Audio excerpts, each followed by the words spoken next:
Женската ракометна репрезентација на Македонија претрпе минимален пораз од Словенија во квалификациите за Европското првенство, кое кон крајот на годинава ќе се одржи во Шведска. Избраничките на селекторот Симе Симевски, ако беа поразени од Словенија со 21-22, сепак на мечот кој се одигра синоќа во спортскиот рекреативен центар Кале во Скопје, за разлика од првиот во Марибор, покажаа дека оваа селекција има потенцијал.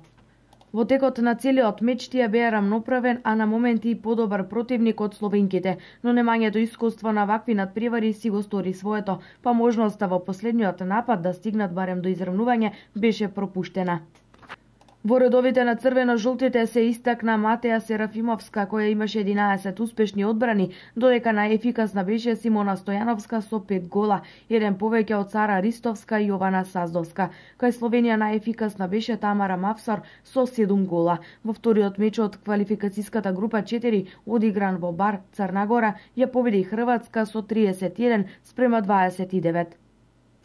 Македонските ракометарки квалификацијскиот циклус ќе го заокружат во јуни со дуелите против Црна Гора во Скопје на 2 јуни и 2-3 дена подоцна на гости во Хрватска 4 или 5 јуни. На првите две позиции на табелата со по 6 бодови се Црна Гора и Хрватска, додека Словенија сега има 4, а Македонија нема освоено бод.